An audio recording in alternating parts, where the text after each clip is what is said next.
हमारे जीवन में हमारे जीवन में जो आध्यात्मिक, आधि दैविक, आधि भौतिक, ये तीन ताप है।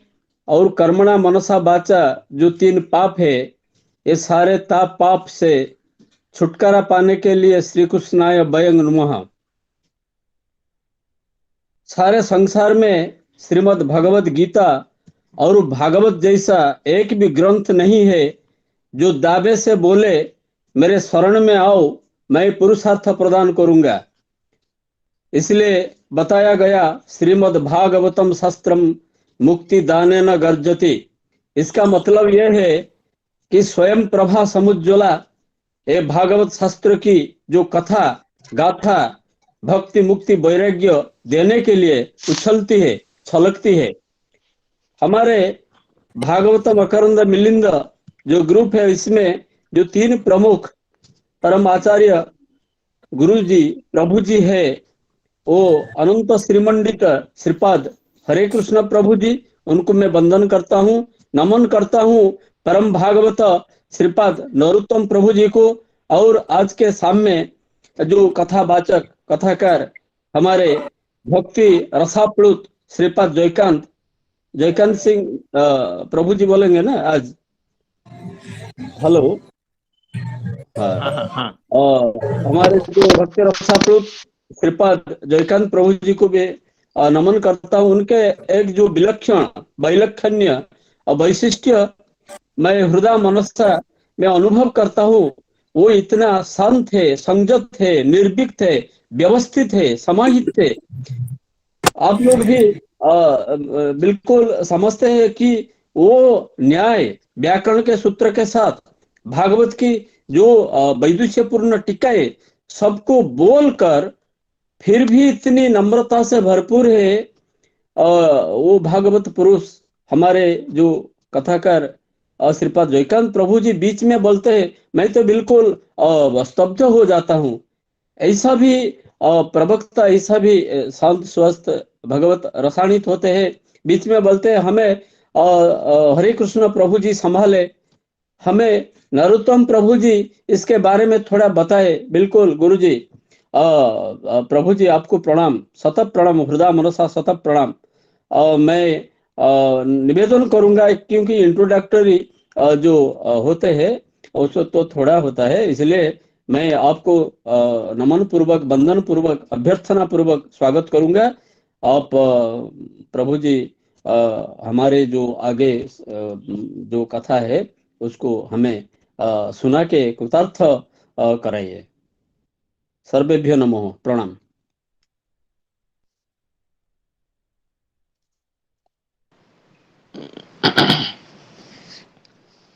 निस्सीम करुणा पूर्णा वात्सल्यैकमहोदधिः कान्ता श्रीराघवेन्द्रस्य सर्वदा पातु जानकी। तवास्मि जानकी कान्त कायेन मनसा गिरा रामकान्ते तवैवास्मि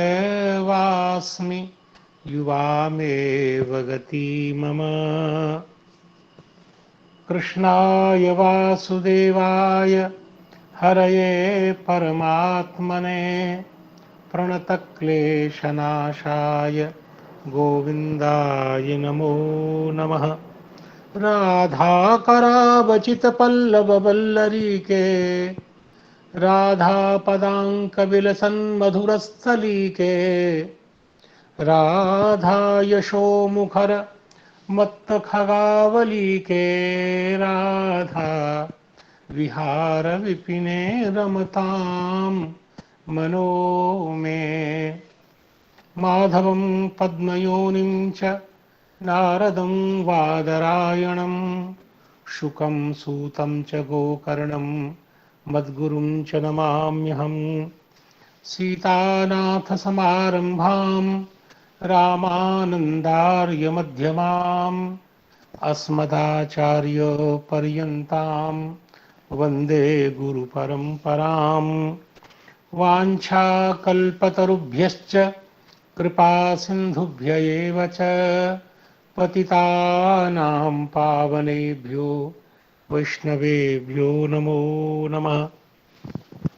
श्री भगवान की अपार करुणा एवं हम सब लोगों के असंख्य पूर्व जन्मों में समुपार्जित पुण्यों के प्राबल्य से मानव जीवन की सबसे श्रेष्ठ उपलब्धि भगवान के मंगलमय चरित्र के गान एवं श्रवण के सुअवसर के रूप में हमें प्राप्त है।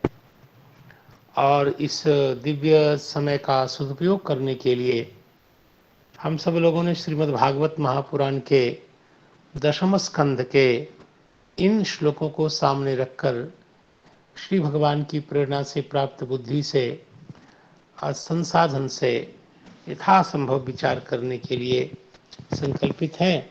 तो गुरुजनों की अनुज्ञा लेकर के और उनके ही आशीर्वाद से सबसे पहले इस मंगल पद्य का उच्चारण करते हैं।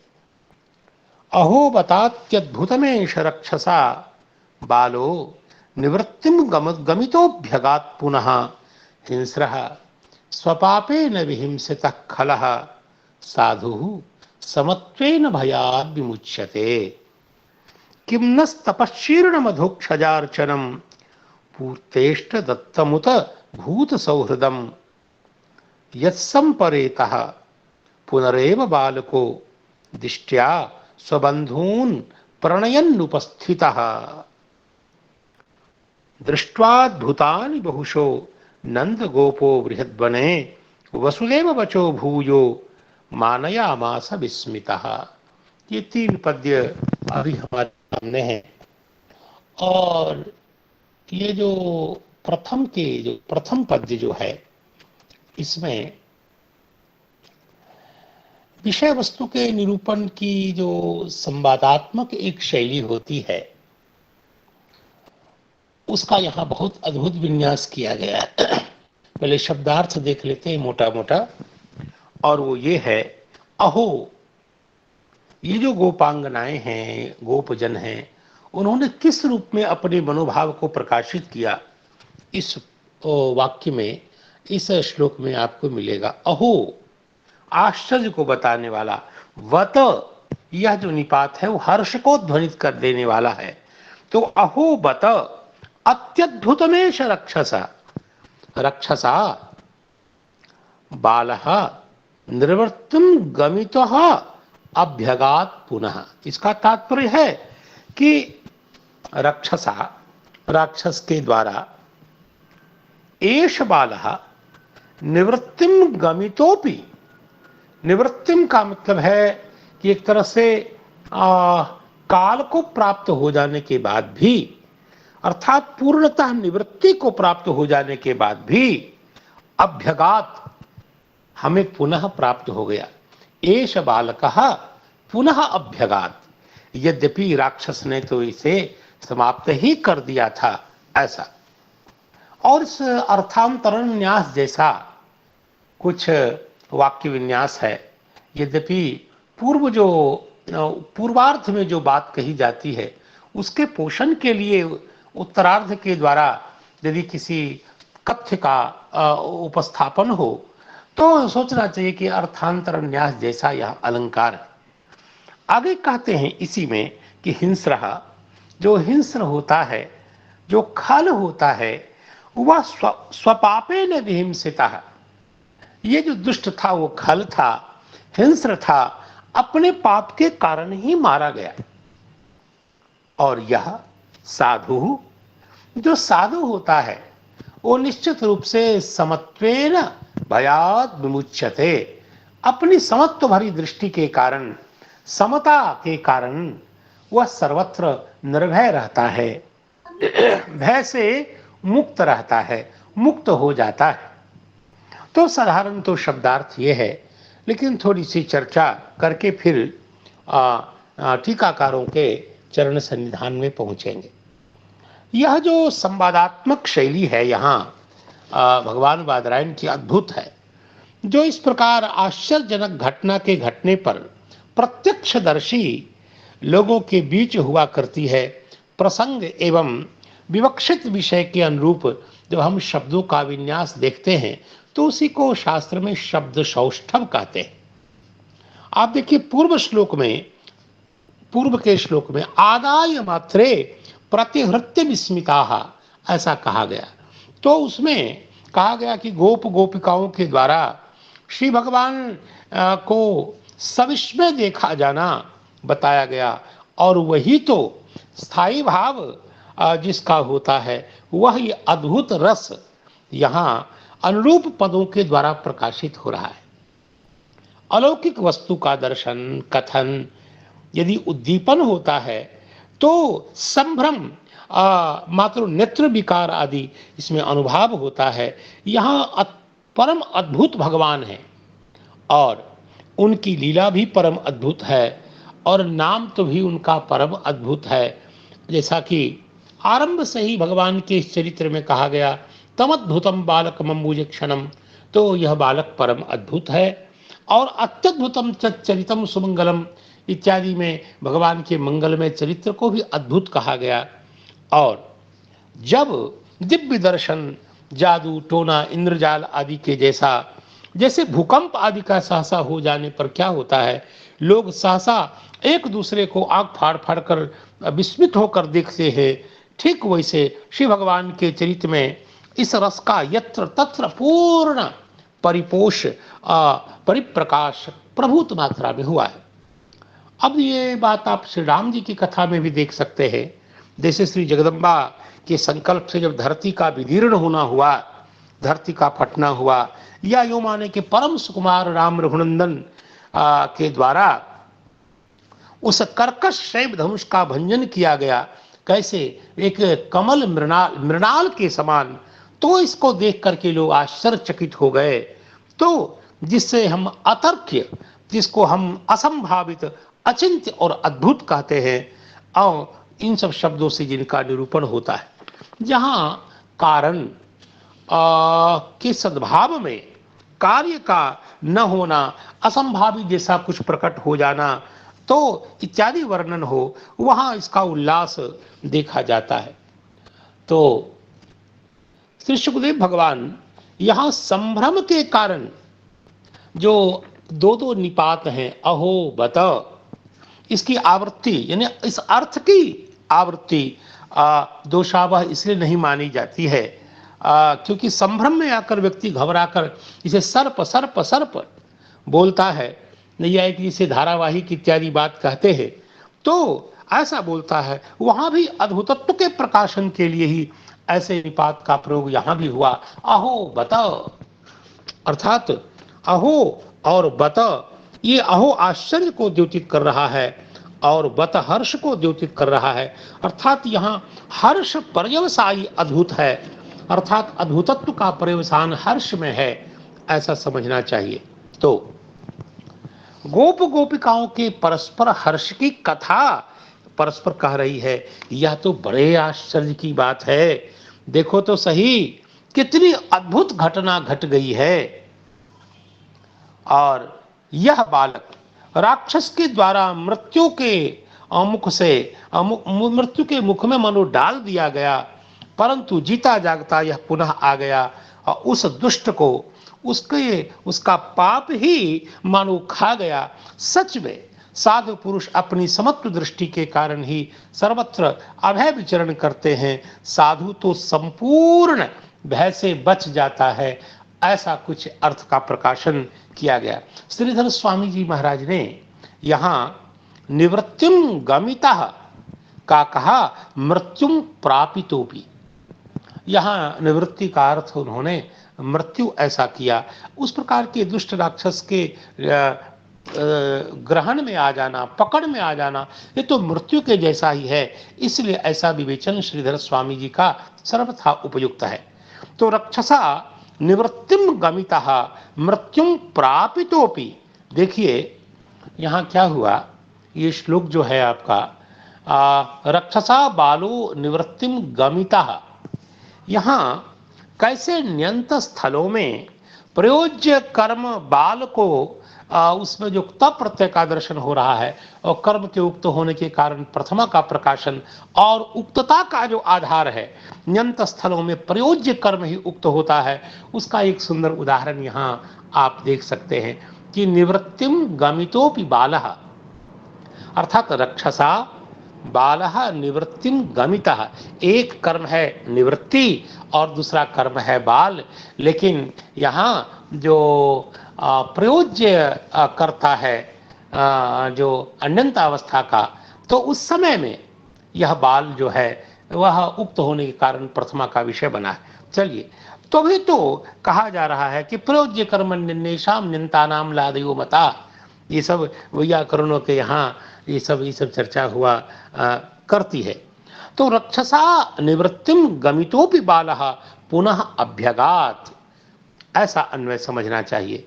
देखिए, यहाँ जो अन्य शाम कहा गया, ये तो जो अन्य धातु हैं, जो बुद्ध्यर्थक धातु, उन सबको छोड़ करके बचा हुआ जो धातु है, भक्षणार्थक बुद्ध्यर्थक, उनसे जो बचा हुआ है, यानी गत्यादि अर्थ वाला जो धातु है, और लादय से केवल लकार ही विवक्षित नहीं है, ये त कृत्य आदि सारे प्रत्ययांत पद विवक्षित हैं, इसलिए यहाँ उसका उदाहरण बनता है।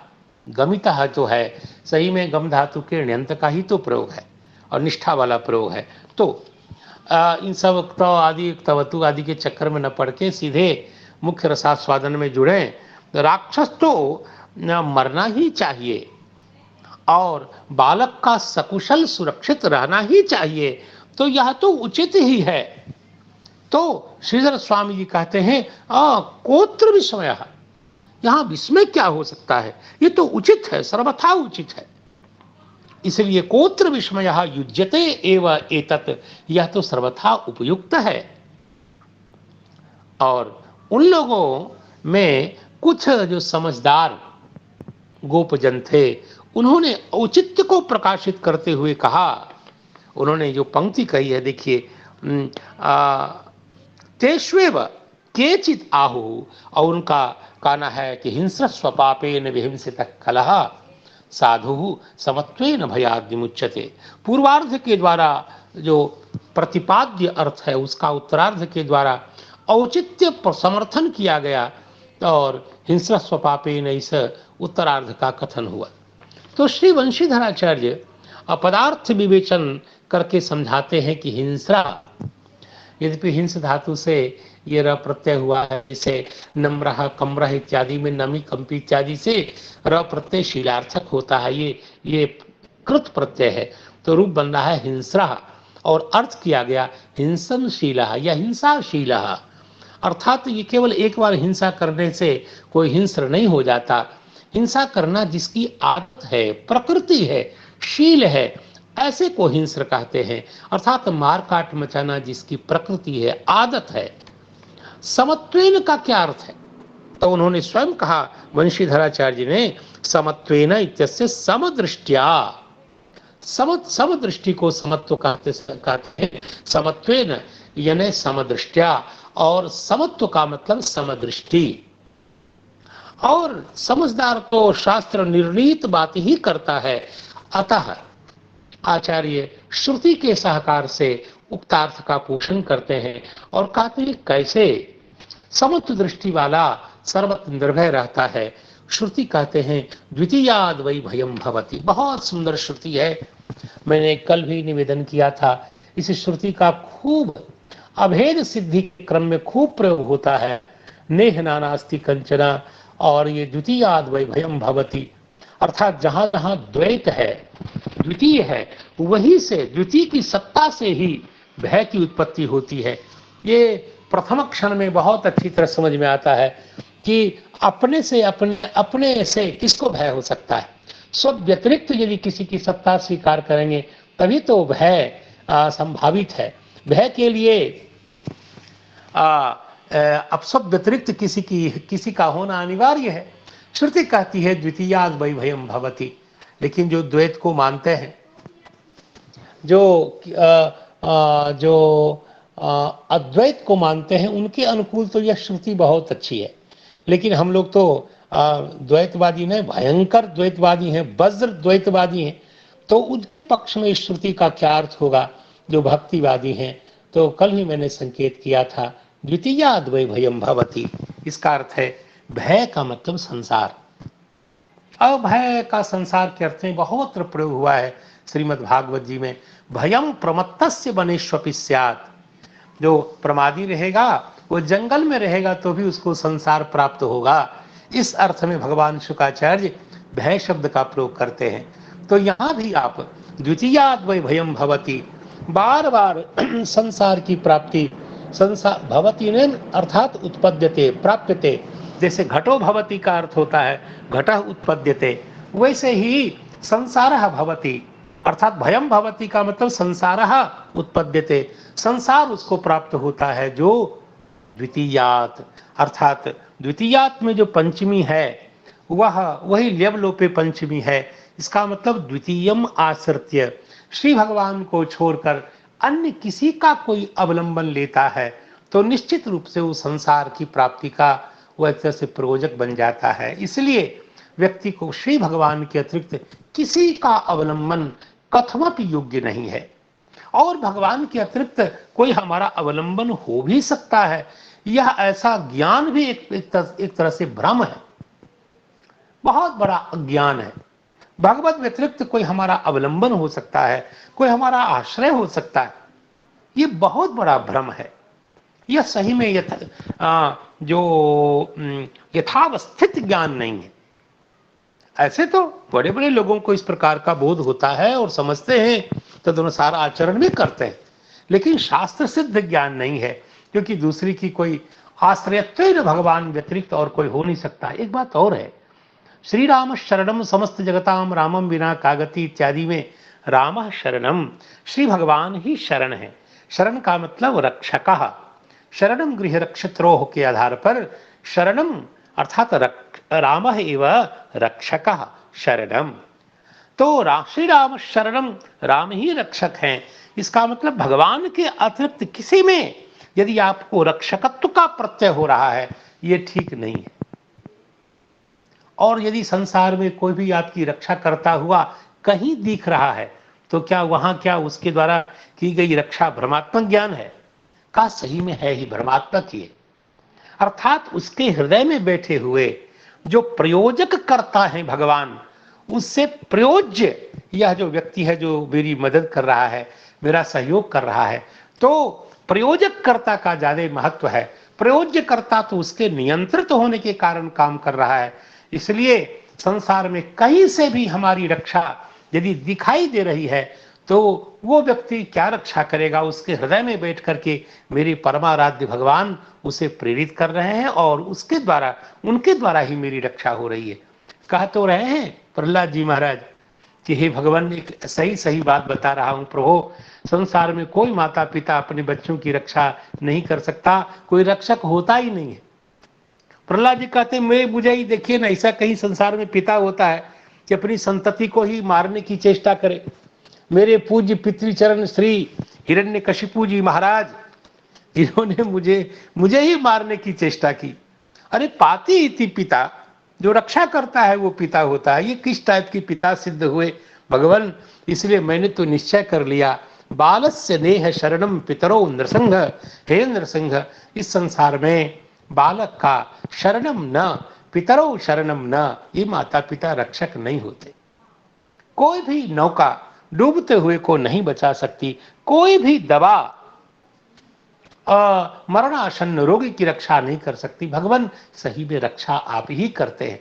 उन साधनों में आप ही चैतन्य का आधान करके प्रेरक के रूप में आप रक्षा के कारण बनते हैं, आप ही रक्षक हैं। तो श्री भगवत व्यतिरिक्त किसी का आश्रय लेना ये बहुत अच्छी बात नहीं है, भगवान को भी बुरा लगेगा। परम समर्थ मैं हूं और मेरी उपेक्षा करके किसी अन्य जो अत्यंत दुर्बल है उसमें उसका रक्षकत्वेन वर्ण कर रहा है, गोप्तृत्वेन वर्ण कर रहा है, ये कथमपि उचित नहीं है। और बहुत अच्छी व्याख्या की गई आचार्यों के द्वारा, द्वितीयाद् वै भयम भवति, श्री भगवान को छोड़कर आप किसी का अवलंबन करेंगे तो वह आप तो भय की निवृत्ति नहीं होगी, संसार का प्रवाह बना रहेगा। जन्म और मरण का यह जो अनादि प्रवाह है, इस प्रवाह से आप मुक्त नहीं हो पाएंगे। यह इस श्रुति का वैष्णवानुगुण व्याख्यान है। तो देखिए, एक छोटी सी छोटा आख्यान सुनाता हूं। आख्यान का कथा, एक कोई महात्मा थे, विरक्त महात्मा, तो किसी गृहस्थ के पास गए। तो महात्मा के संग के कारण, उनके मंगलमय प्रवचन के कारण उस गृहस्थ के मन में आया कि मैं भी विरक्त महात्मा बनता। जो सुख आज इस महात्मा को प्राप्त है, वो सुख हमें भी कैसे मिलेगा। महात्मा ने कहा, देखो, भगवान के चरण का अवलंबन लेने से ही सुख मिलता है मेरी तरह। देखो, मेरा आगे पीछे कोई नहीं है भगवान को छोड़कर। तो वैराग्य धारण करने के बाद भगवान के लिए घर छोड़ोगे और भगवान की भक्ति करोगे, तब ये सुख मिलेगा जो मुझे प्राप्त है। सुखमस्ति विरक्तस्य मुनेर एकांतवासिनः। और यहाँ इंद्र को, चक्रवर्ती को सुख नहीं है। जो सुख दिखाई देता है, इसका मतलब है कि दुख उसके पीछे प्रतीक्षा ही कर रहा है। तो संत के प्रवचन से उसको थोड़ा मन में आया कि नहीं महाराज, मैं आपका शिष्य बनूंगा, मुझे भी साथ ले चलिए। गृहस्थ था, तो पत्नी के पास गया कि मैं भी साधु बन रहा हूं और मुझे अनुज्ञा दो। तो पत्नी ने तो पहले थोड़े माया आदि दिखाया, बाद में पति के आग्रह को देखकर वह भी मान गई। लेकिन अंतिम में पत्नी से कहा कि अब मैं जा रहा हूं। तो पत्नी ने कहा कि देखिए, ये बाबा के साथ रहेंगे, बाबा का क्या भरोसा, बाबा का जीवन क्या है, कभी घी घना, कभी मुट्ठी भर चना, कभी उसमें भी मना। तो ऐसी स्थिति में आप कैसे जिएंगे। आप ऐसा करिए, एक छोटा सा स्वर्ण का आभूषण आप मेरी ओर से ले लीजिए। और बाबा लोगों का क्या है, कभी भोजन मिला नहीं मिला तो आप भूखे रहेंगे तो बहुत कष्ट होगा। इसलिए जब बाबा इधर उधर जाए महात्मा, तो आप इस आभूषण को बेच करके कुछ खा लीजिएगा, कैसे भूखे रहेंगे। पत्नी के इस आग्रह को स्वीकार करके उस गृहस्थ ने उस आभूषण को ले लिया और अपनी कटी में लपेट करके रख लिया। अब महात्मा के साथ वो गृहस्थ तो चले। गृहस्थ जब चले तो भीषण, महात्मा तो निर्भय होकर विचरण कर रहे थे, लेकिन ये गृहस्थ डरता था। तो महात्मा ने कहा कि तुम डरते क्यों हो, जब तुम घर छोड़ चुके हो और भगवान के आश्रय से, भगवान के अवलंबन से जीना चाहते हो, तो तुम्हें डर क्यों लग रहा है। तो महात्मा ने कहा कि भगवान के अवलंबन रहने, भगवान पर अवलंबित रहने वाले को भय नहीं हो सकता, ये डरता क्यों है। महात्मा ने कहा, तुम घर से कुछ लाए तो नहीं हो। तब मुस्कुराते हुए कहा, हाँ महाराज जी, मैंने, पत्नी ने थोड़ा सा आभूषण दिया था। कहा, फेंको फेंको, वही सकल अनर्थ का मूल है। और इस प्रकार जब उस गृहस्थ ने कटी से निकालकर उस आभूषण को फेंका, तब राहत की सांस ली। ये मैं इसलिए कह रहा था, आप सब जानते हैं कि द्वितीयाद वै भयम भवति। देखिए, हम लोग गृहस्थ आदमी, और अभी हमारे जो प्रथमोपस्थापक जो थे, वो हमारे लिए हमारी प्रशंसा कर रहे थे। वो प्रशंसा की कोई बात ही नहीं है। मैं यथार्थ में ऐसा ही हूँ जैसा मैं निवेदन करता हूँ। मैं बाल बच्चों में पूरी तरह आकंठ निमग्न हूँ। देखिए ना, भगवान में किंचित भी विश्वास होता, किंचित भी भगवान के आश्रय का सुख मिलता, एक दिन भी भगवान के नाम से कहाँ हम भूखे रह पाए। हम तो सरकार के भक्त हैं और सरकार के पैसे पर विश्वास करते हैं। अन्यथा यदि भगवान के चरण के आश्रय का किंचित भी बल हमें प्राप्त होता, तो ऐसे हम संसार में फंसे नहीं रहते। ये यथार्थ है, बहुत बड़ी श्रुति है ये।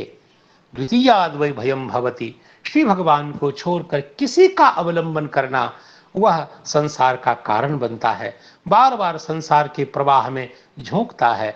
इसलिए इस श्रुति का आशय इस रूप में बताया गया। देखिए, मैं तो अलग ढंग से समझता हूं। श्री भगवान की कृपा से लिखा है, साधु समत्वेन भयाद विमुच्यते। तो आचार्यों ने कहा, ये समत्व क्या है। तो कहा कि समत्व का मतलब समदृष्टि ही। ठीक है भाई, लेकिन किसी वैष्णव से पूछे कि समदृष्टि तो ठीक है, साधु का लक्षण ही है सर्वत्र समभाव। तुलसीदास जी कहते हैं, संत सरल चित जगत हित जान स्वभाव स्नेह। और समचित्तता, सर्वत्र समबुद्धि। तो समबुद्धि ये संभव है क्या?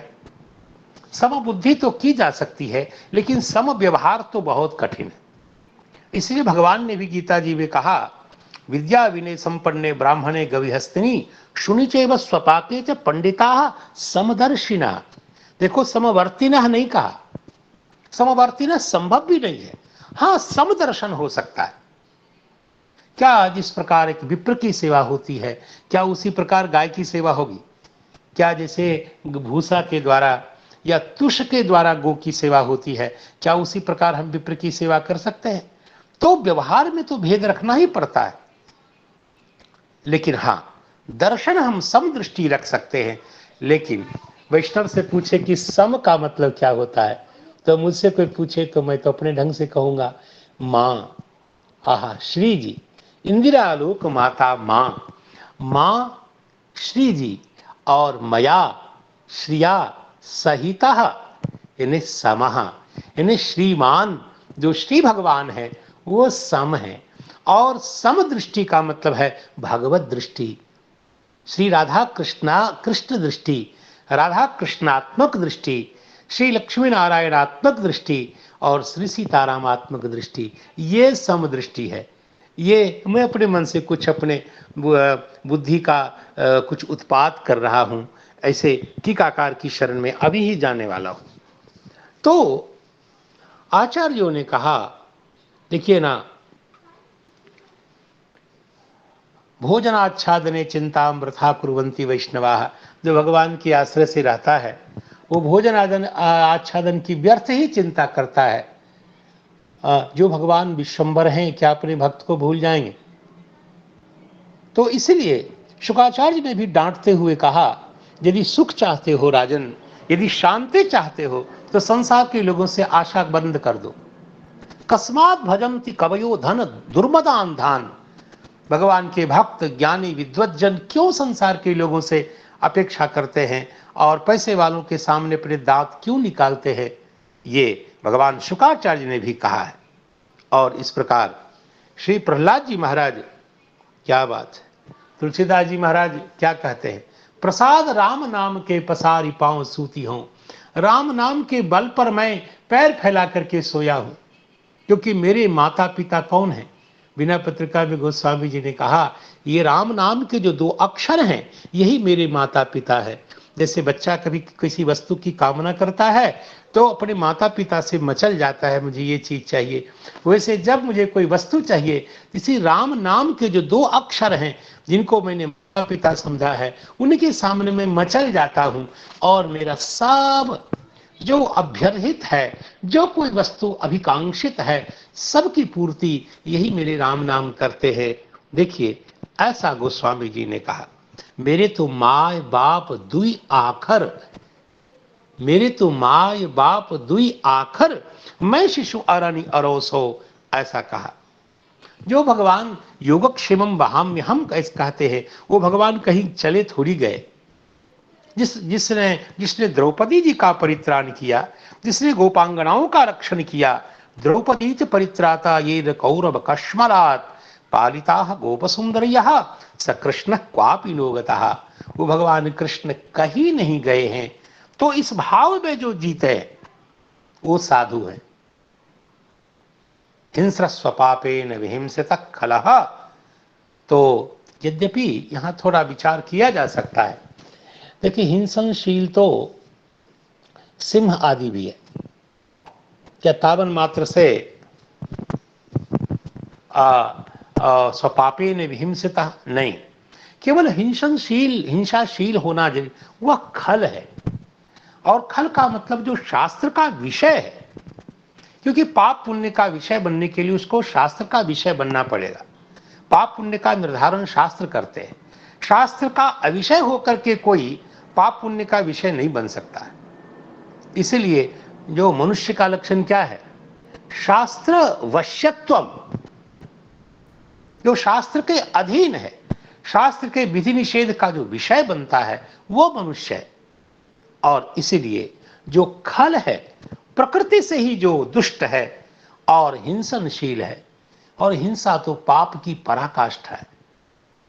देखिए, तुलसीदास जी ने एक बड़ी प्यारी बात कही है कि हिंसा पर अति प्रीति तिनके पापनि कवन मिति। उनके पाप की क्या सीमा बताई जाए जो हिंसा करते हैं। अहिंसा का इसलिए इतना बड़ा अपराधत्व है क्योंकि आप किसी को जब मार देते हैं तो उसके कल्याण का द्वार ही तो बंद कर देते हैं। हो सकता है कि 1 साल के बाद उसको कहीं वैराग्य हो जाता, ज्ञान हो जाता और भगवान की भक्ति करके अपना कल्याण कर लेता, लेकिन आपने जो उसको मार दिया तो मार देने के बाद उसके देह को नष्ट कर दिया और उसमें जो स्वरूप योग्यता थी भगवान की भक्ति करने की, वो तो स्वरूप योग्यता ही जो आपने नष्ट कर दी। तो जो स्वरूप योग्यता को नष्ट कर दे, शरीर नष्ट कर दे, तो ये तो बहुत बड़ा पापी है। इसलिए कहते हैं हिंसा स्वपापे न विहिंसिता। ऐसे जो राक्षस, अभी तृणावर्त ऐसा राक्षस था जो अपने पाप के कारण ही मारा गया, बड़ा खल था। तो ये सारी बातें यहाँ जो लोक कंटक हैं वो अपने पाप के कारण ही मारे जाते हैं। यहाँ तक की कथा तो ये यूं ही शास्त्र के आलोक के बिना ही कुछ न कुछ कहने की बात हुई। तो श्रीधर स्वामी जी ने मंगल पद्य में तो इतनी सी चर्चा की। वंशीधर आचार्य जी ने जरूर कुछ लिखा है।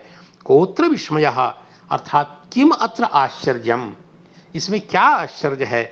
युज्यत एवं युक्तम एवं, यह तो सर्वथा उचित ही है। एतत् बालागमनम, बालक का वापस आ जाना और राक्षस का मरना। राक्षस तो लोक कंटक होता है, वो तो मरे, यही उचित है। श्री प्रहलाद जी ने कितनी प्यारी बात कही थी भगवान नरसिंह को, मोदेत साधुरपि वृश्चिक सर्प हत्या। साधु भी सांप और बिच्छू के मरने पर प्रसन्न होते हैं। क्यों? किसी के मरने पर साधु प्रसन्न होते हैं? अरे इसलिए प्रसन्न होते हैं कि चलो ये संसार के लिए दुख देने वाला था, ये लोक कंटक था, अब संसारी लोग निश्चिंतता पूर्वक रहेंगे, आनंद से रहेंगे। यह सबके दुख का कारण बना था, इसलिए तो यहां कह रहे हैं कि राक्षस का मरण तो सर्वथा उपयुक्त उचित ही है। उन्हीं में से कोई विस्मित गोपों में कि जो परम समझदार था, विज्ञ था, उसने ही कहा कि हिंसस्व पापेन विहिंसित खलः साधु समत्वेन भयाद् विमुच्यते। इस प्रकार प्रथम श्लोक की व्याख्या वंशीधराचार्य ने यहां तक की है। लेकिन अब हम श्री वैष्णव तोषणीकार के चरण कमल के सन्निधान में पहुंचते हैं और उन्होंने जो कहा उसको देखते हैं। एवं तेषाम निरंतरम स्नेह विशेष एवं व्यवर्धत न च तद विघातकम ईश्वर ज्ञानम वृत्तम इति अन्योन्यम तेषाम हर्ष वार्तया एव आह। वो सब जितने गोपिकाएं हैं वो हर्ष पूर्वक जो बात कर रहे हैं उनकी चर्चा की गई और वो आपस में एक दूसरे में कुछ बोल रहे थे। और क्या बोल रहे थे उसकी अवतरणिका बताते हैं। अहो बत, तो तेषाम निरंतरम स्नेह विशेष एवं व्यवर्धत। कार्य कि यद्यपि इस दशा को देखकर भगवान के ऐश्वर्य का विस्मरण होना चाहिए। देखिए, न च तद विघातक, स्नेह विशेष का विघातक कौन होता है? भगवान की इस लीला को देख करके कि भगवान ने इतने बड़े राक्षस को मार दिया, भगवान बचे रहे, तो इसको देख करके तो भगवान के ऐश्वर्य का बोध होगा। और ऐश्वर्य का बोध होता है यह सही में रस का विघातक होता है। जो भक्ति रस, जो मान लीजिए जो वात्सल्य रस के उपासक हैं, तो उनकी दृष्टि में तो भगवान नन्हे से शिशु हैं, उनको भूख लगती है, भोजन करा रही है माँ, और इस प्रकार। लेकिन जब ऐश्वर्य बोध हो जाएगा तो फिर वात्सल्य रस का विद्रावण हो जाएगा। और इसलिए ये बहुत अच्छी तरह से कहते हैं कि इसके बाद भी निरंतर गोपी गोपांगनाओं का, गोप गोपांगनाओं का स्नेह विशेष बढ़ता ही रहा, बढ़ ही गया। कहा कि न च तद विघातकम ईश्वर ज्ञानम वृत्तम, का ईश्वर का ज्ञान तो उस स्नेह विशेष का विघातक होता है, का वो तो उस रूप में सिद्ध होना चाहिए। तो कहा, इस पर कहते हैं कि हर्ष के साथ आपस में जो बात कर रही हैं उसको देखिए। यहाँ जो परम विस्मय अर्थ को, अत्यंत हर्ष को बताने के लिए यहाँ अत्यद्भुतम एव आहो, ये परम विस्मय में प्रयुक्त हुआ अहो, और अत्यंत हर्ष को बताने वाला यह जो वत, तो अत्यद्भुतम एव आहो एष, यह जो बालक है। तो इदम अयम नहीं, एषः, एषा का तात्पर्य हुआ, देखिए इदम की अपेक्षा भी एतत् शब्द सन्निकृष्ट तर अर्थ आता है। ऐसे इदम जो अर्थ है वह भी प्रत्यासन्न अर्थ को, इदमस्तु सन्निकृष्टे, सन्निकृष्ट अर्थ का प्रकाशन अयम इदम अर्थ के द्वारा इदम के द्वारा होता है। लेकिन एतत् पद तो सन्निकृष्ट तर के लिए प्रयुक्त होता है, इसलिए यहां कहते हैं एष बालक है, एष इत्यादि के द्वारा एषः ब्रजैक प्राण रूपः, श्री भगवान को लक्षित करके कहते हैं यह ब्रज के एकमात्र प्राण हैं, ब्रज के जितने भी जन हैं सबके एकमात्र जीवनाधार हैं। तो परम सुकुमार अभिनवः, एषः का अर्थ कर रहे हैं यह जो परम सुकुमार है, ये नया नया जो बालक है, और बालक कह के क्या सूचित कर रहे हैं, अर्थात बच्चा क्या कर सकता है, छोटा सा नन्हा सा बच्चा, किंचिदपि कर्तुम अशक्तः, इस अर्थ को बताने के लिए यहां बालः और एष बालः का प्रयोग हुआ। आगे कहते हैं कि निवृत्तिम गमितोपि पुनरभ्यगात, इसका तात्पर्य हुआ कि अस्मत् अभिमुखम प्राप्तः, अभ्यगात का तात्पर्य है अभि, जो अभिमुख अर्थ को प्रकाशित कर रहा है, सामुख्य को प्रकाशित कर रहा है। तो अभ्यगात अर्थात निवृत्ति को प्राप्त होने के बाद भी वह हम लोगों के सामने पहुंच गया है। अभी अभयम यथा स्यात् तथा, और परम निर्भयता को प्राप्त हो सके वैसा हम लोगों के पास आया है। शत्रुरपि तस्य मरणात्, और कहा कि इतना निर्भय कैसे हो गया, क्या कालांतर में क्या इसको भय नहीं हो सकता का, जो भय का विषय था वो शत्रु भी तो समाप्त हो गया, इसलिए अब पूर्ण निर्भयता पूर्वक ये नन्हा सा बालक अब हमारे पास आ गया है सुरक्षित। तो इस अर्थ को बता रहे हैं। आगे कह रहे हैं हिंस्रा, हिंस्रा का क्या तात्पर्य हुआ, तो हिंस्रा विचारहीन जिघांसु, जो सही में विचार रहित, विचारहीनम जिघांसु। देखिए यहाँ ये सनासन सभीक्ष ऊह के कारण, लोकाव्य नलोकाव्य के कारण, षष्ठी निषेध के कारण विचारहीनम जिघांसु, जो विचार रहित उनको मारने वाला, खलः वंचकश्च, मुझे लगता है विचारहीन जिघांसु अर्थात जो विचार रहित है उसको मारने की इच्छा रखने वाले को, अर्थात जिसमें चिंतन नहीं है, अर्थात कार्यकारी विवेक नहीं है, ऐसे को भी जो मार देता है, मारने की इच्छा रखता है, ऐसे को आप हिंस्रा पद से कहा गया। और खल पद का क्या अर्थ है, तो कहा खलः नाम वंचकः अतः स्वपापेन भीमसितः। ये दोनों जो पद हैं वह उनके स्वभाव, दुष्ट स्वभाव को बताने के लिए हैं, और निश्चित ही पाप करते हैं, इसलिए अपने पाप के कारण ही ये मारे जाते हैं, मारे गए। और यह निभीषिता का जो मारे गए अर्थ है वो राक्षस के संदर्भ में, राक्षस के विषय में है। और साधु जो होता है, साधुर ही क्या होता है, साधुर हिंसा मात्रादि दोष रहता है। इसमें तो हिंसा तक, देखिए हिंसा मात्रा भी, जिसमें किंचित भी हिंसा का भाव आदि, हिंसा आदि दोष से जो रहित है। मुझे लगता है कि यहाँ कुछ प्रिंटिंग संबंधी समस्या है, और नहीं है तो भी, तो हिंसा ये मात्रा मतलब स्वल्प, तो स्वल्प हिंसा आदि के दोष से जो रहित है वह साधु है, जिसमें और वो समत्वेन, अपनी समता के कारण, और समत्व प्रमुच्यते, मुक्त हो जाता है, और उस समत्व की का विवेचन करते हैं पुण्येन, समत्वेन नाम पुण्येन। अब कैसे, परम सुख दुख दर्शन जैन पुण्येन, अर्थात परम सुख दुख के दर्शन से जायमान जो पुण्य है, उस पुण्य के कारण ये क्या होते हैं, मुक्त हो जाते हैं। कैसे? तो दृष्टांत बता रहे हैं कि आत्मवत सर्वत्र देखने के कारण वो मुक्त हो जाते हैं। इस प्रकार का कुछ आशय प्रथम श्लोक का प्रकाशित हुआ है यहां तक। तो लेकिन कहते हैं आगे, एवं पुनः पुनरुपद्रवेण दुष्ट कंसादपि चिंता न कार्य। तो उन लोगों का कहना है, गोप गोपांगनाओं का, कि चलिए यह दुष्ट तो समाप्त हुआ, क्या बालक को कालांतर में कोई कष्ट या किसी प्रकार की आशंका नहीं है, भय की? क्या कोई पुनः उपद्रव नहीं आ सकता है?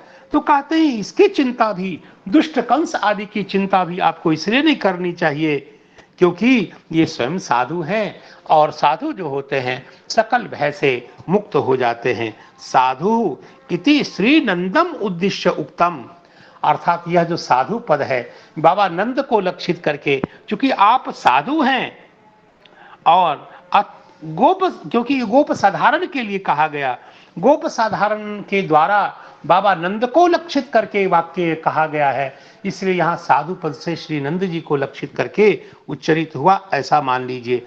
अथवा यदि आपको यह ग्रहण नहीं हो रहा है तो हिंस्रः इति इत्यादिकम अर्थांतरन्यासे तत्र ही हिंस्यते इत्यर्था, अर्थात पूर्व कथित अर्थ के पोषण के लिए हिंस्र स्वपापेन विहिंसित खलः, यह एक अर्थांतर न्यास के उदाहरण के रूप में स्वीकार करिए। किसी व्यक्ति विशेष को लक्षित करके प्रवृत्त यह वाक्य नहीं है, यह सामान्य सार्वजनीन सभी लोगों के लिए वाक्य है कि जो हिंस्र होता है, खल होता है, वह अपने पाप से मारा गया है और कालांतर में भी मारा जाएगा, और जो साधु होते हैं अपनी समत्व दृष्टि के कारण सर्वत्र अभय हो जाते हैं, भय से मुक्त हो जाते हैं।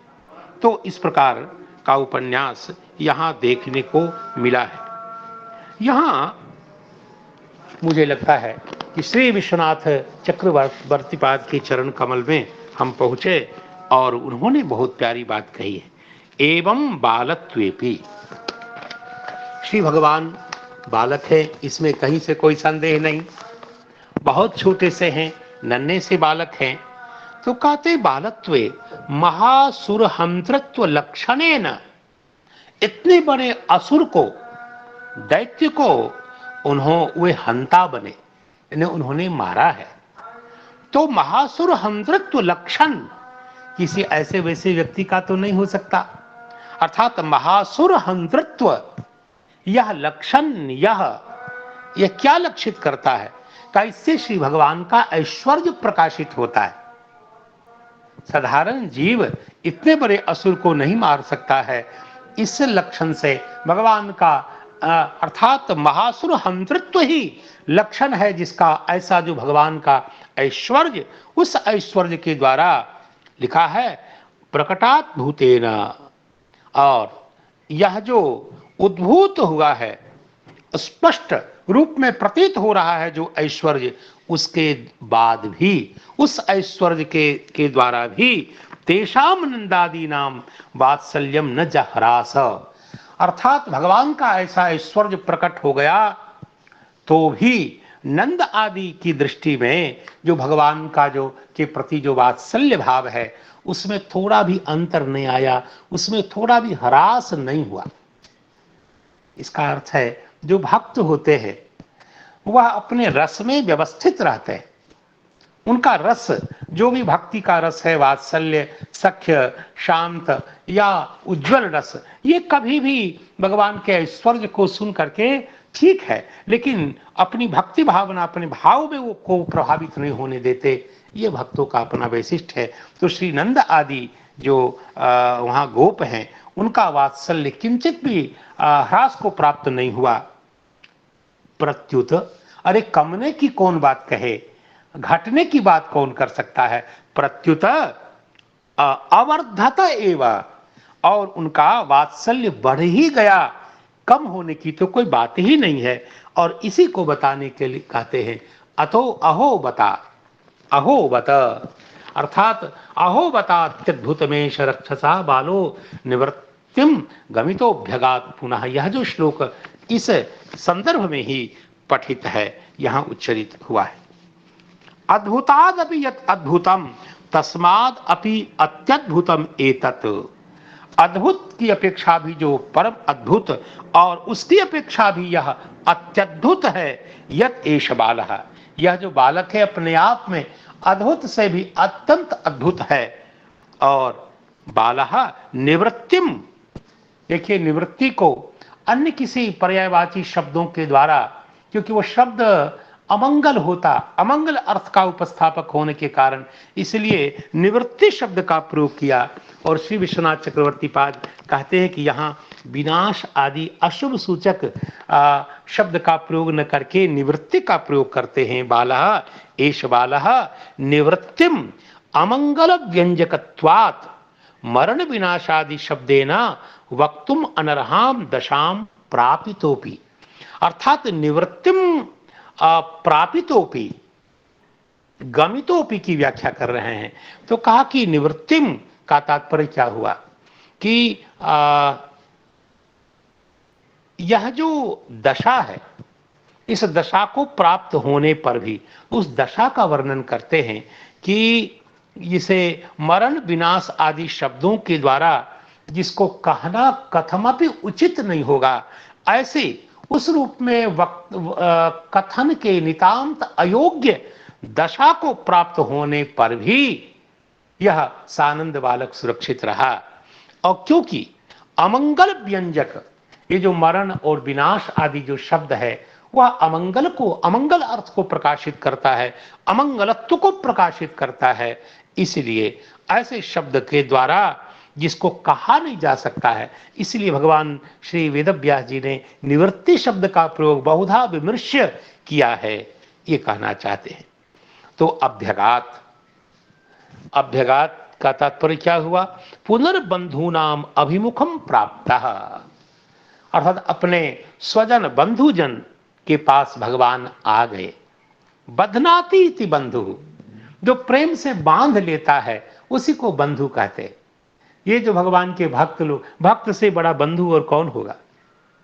देखिए बंधु का अर्थ लोक में भाई, लेकिन कालिदास ने इसको झुठला दिया और श्री राम जी के लिए एक शब्द प्रयोग किया है रघुवंश में, वैदेही बंधोर हृदयम विदद्रे। श्री राम जी का विशेषण है वैदेही बंधु, वैदेही के बंधु हैं भगवान राम, क्योंकि जो अपने प्रणय पास से, प्रीति के पास से श्री जनक नंदिनी को बांध रखे हैं, तो जानक क्या है बंधु, यानी कि बंधक का जो बांधने वाले हैं वो वैदेही बंधु हैं भगवान राम। तो बंधु केवल भ्रातृत्व को प्रकाशित करे ऐसा नहीं है, जो प्रणय पास से बंधा हुआ हो या जो बांधता हो वह बंधु है। और इस प्रकार भगवान को अपनी भक्ति पास से बांधने वाले जितनी गोप गोपिकाएं हैं सब यहाँ बंधु पद से व्यपदिष्ट हुए हैं। पुनर्बंधु नाम अभिमुखम प्राप्तः, अपने बंधुजनों के, भक्तजन और प्रेमी जनों के पास आ गए, यही है अभ्यगात का तात्पर्य। कोत्र विस्मयः युज्यत एव, ये श्रीधर स्वामी जी महाराज की पंक्ति है।